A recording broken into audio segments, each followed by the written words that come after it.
Herkese merhabalar. Giresun Bulancak Yalıköy'de bulunan MyFet Rezidans turumuza devam ediyoruz. MyFet Rezidans içerisinde sizin için bir adet daire deneyimleyip paylaşmıştık.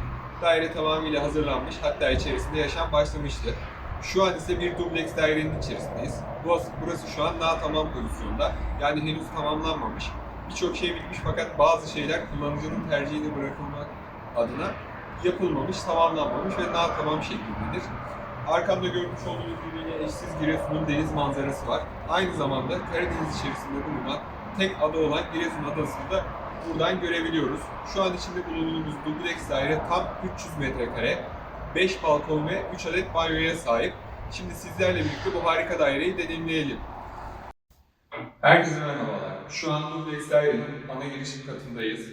Yanı başında görmüş olduğunuz üzere dairenin ana giriş kapısı burada. Aynı zamanda duvarda interkom sisteminin kontrol mekanizması, yukarıda elektrik tesisatının kontrol panosu ve hemen yanı başımızda ise merkez ısıtma sisteminin kontrolleri bulunmakta. Gördüğünüz üzere merdivende herhangi bir korkuluk veya tükeç de yok.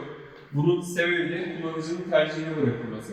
Çünkü buraya herhangi bir şey yapılmış olsaydı eğer, burayı satın alan kullanıcı bunu beğenmediği esnada bir kırıp dökme işi ortaya çıkacaktı. Aslında burayı bu şekilde bırakmak çok mantıklı. Buraya da yaşayacak insan kendine uygun, renkine uygun bir şey seçip hemen üzerine monte edilebilir. Gayet mantıklı esasında. Dairemiz çok büyük, bahsetmiştim. Tam 300 metrekareden oluşuyor. Hemen hemen odaların tamamı Giresun'un eşsiz deniz manzarasını ve doğa manzarasını görüyor. Şu an salonun giriş kapısının yanındayım. Salondan içeriye girdiğimiz esnada ise gerçekten çok büyük bir salon karşılıyor. Belki de dairenin nasıl diyeyim, dezavantajlı diye adlandırsam tam bilemedim. Fakat görüldüğü üzere ne yazık ki bu salonun kocaman büyük camı yan bloğa bakıyor. Fakat bunu telafi edecek bir manzaramız mevcut. Hemen buradan balkona geçiş yaptığımızda ise balkonlar da gerçekten daireden aşağı kalır yanı yok lezzetler açısından. Çok büyük ve çok kullanışlı balkona sahip dairemiz. Bakıldığı esnada harika bir manzarası var. Aynı zamanda zaten salonda olmazsa olmaz duvarda televizyon ünitemizi bağlayabileceğimiz elektrik tesisatı ve kablo tesisatı bulunmakta. Salonumuz çok büyük, çok kullanışlı. Yani büyük bir oturma takımı, büyük bir yemek takımı dahi içerisinde rahatlıkla sığabilecek pozisyonda. Hatta yani şu an sesinin ne kadar yankı yaptığından dairenin boyutunu aslında tahmin edebiliyorsunuzdur. Salondan çıktığımız esnada ise yine bu kullanışla hol bölümüne gelmiş oluyoruz. Holden ve salonun kapısının yanında ise mutfak için ayrılmış olan bölümün yanındayız. Burada da yine aynı şekilde daha tamam pozisyonda mutfak giderleri ve tesisat için bütün gerekli işlemler yapılmış. Fakat mutfak dolabı ve tezgah yerleştirilmemiş. Onun sebebi de bahsettiğim gibi kullanıcının tercihine kaldığından dolayı. Aynı şekilde yine bu duvarımızda da elektrik ve kablo kirli tesisatı bulunuyor. Hemen hemen her odada televizyon bağlayabileceğimiz bir tesisat mevcut. Aynı şekilde burada yine salonuna ortak olarak kullanılan balkon mevcut. Çift taraflı açılı bir kapısı var. Buraya bir masa kurmak istediğiniz zaman, burada bir yemek yemek istediğiniz esnada içeriye, dışarıya rahatlıkla geçiş yapabileceğiniz, belki yemeklerinizi vesaire kahvenizi rahatlıkla taşıyabilmeniz için çift kanatlı bir kapı kullanılmış. Gördüğünüz üzere harika deniz manzarası yine ayaklarımızın, gözlerimizin ucunda. Mutfaktan geriye çıkacak olursak eğer, şu an dairenin ana giriş katındayız. Bu katta toplam 4 oda mevcut. Hemen burada çocuk odası olarak kullanılabilecek bir odanın içerisine giriyoruz. Bu odada yine metrekare olarak gayet büyük. Aynı şekilde burada da boydan boya bir cam ve balkonumuz mevcut. Bahsetmiştim zaten toplam 5 adet balkonumuz var ve 3 adet de banyomuz mevcut. Yine banyomuz bu odanın balkonunun kapısını açtığımız esnada bir tarafımızda Giresun'un eşsiz doğası, ağaçlık, ormanlık bir manzara. Hemen karşımızda ise deniz manzarası yine görmekteyiz. Buradan çıkış yapalım. Bu alanda ise yine biraz önce çıktığımız odayla hemen hemen aynı büyüklükte, aynı metrekareye sahip bir odamız mevcut. Bu tarafta da bu ana giriş katının ana banyosu bulunmakta. Burası tam bir banyo. İçerisi gayet büyük ve kullanışlı. Devam edecek olursak eğer, şu an ebeveyn banyonun yatak odasının içerisindeyiz. Yine burada da balkonumuz mevcut. Harika bir manzaramız, denizimizi görüyoruz. Yine duvarlarda yeterli elektrik tesisatı ve kablo elektrik tesisatı mevcut. Çok büyük bir alan, buraya yatağımızı rahatlıkla konumlandırabiliriz. Hatta altımızda bulunan alanı bir giyinme bölümü yapabiliriz. Aynı şekilde yakınımızın içerisinde ebeveyn banyosu da mevcut. Alt katta yaptığımız sunum sonuna geldik. Şimdi hep birlikte üst katı deneyimleyelim. Evet, üst kata çıkmış bulunmaktayız. Üst katta yine bizi metrekare olarak büyük, kullanışlı bir alan karşılıyor. Duvarda merkez ısıtma sistemi kontrol paneli mevcut.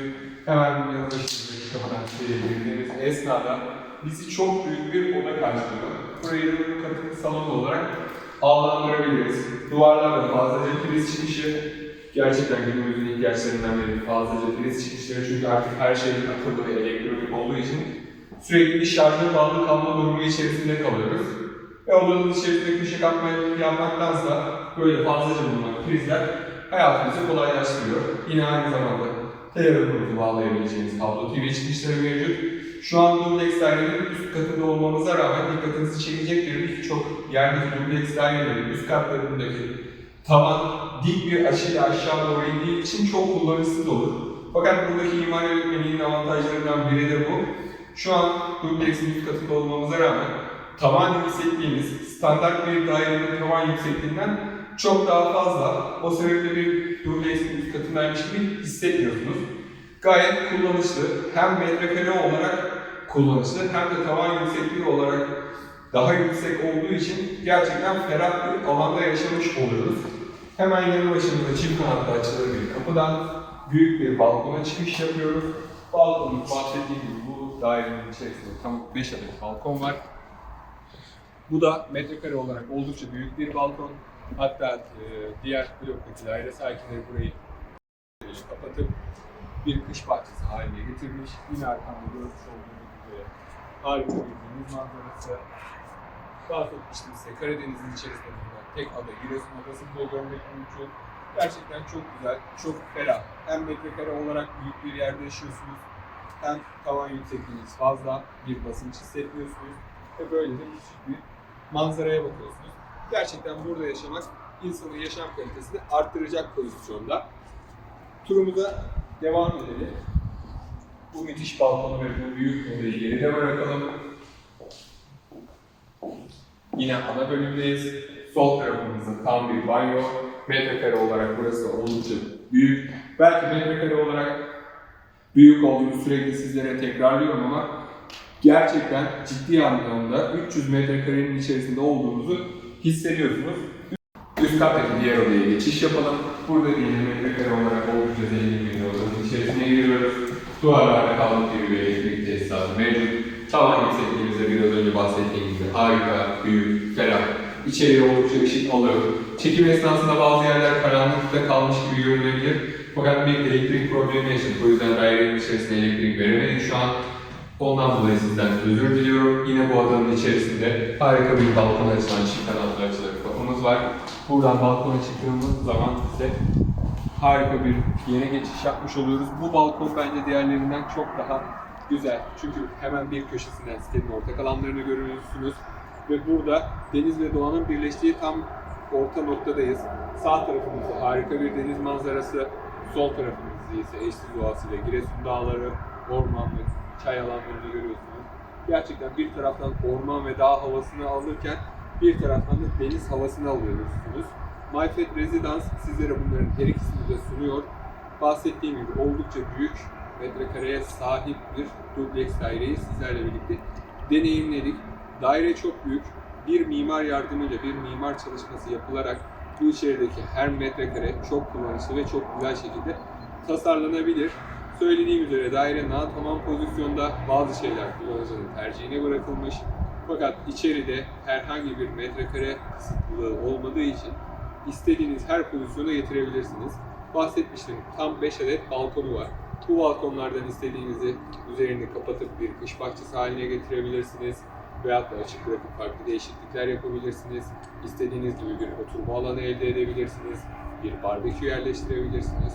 Hem sizin, hem aile fertlerinizin, hem arkadaşlarınızın gerçekten çok hoşuna gidecek bir yaşam alanına sahip olacaksınız. Metrekare olarak çok büyük olduğu için Gerek şehir dışından gelen konuklarımız, gerek evin içinde yapacağımız çok fazla insanın katılacağı organizasyonlarda olsun. Hiçbir şekilde yer sıkıntısı yaşamayacaksınız. Bu deneyim için MyFet Rezidans'a teşekkür ediyoruz. Umarım sizlerin de böyle büyük bir daire, böyle bir manzarada yaşamak gibi bir hayaliniz varsa gerçek olur. MyFet Rezidans'ta yapmış olduğumuz turun sonuna geldik. Lütfen kanalımızı takipte kalmayı ihmal etmeyelim.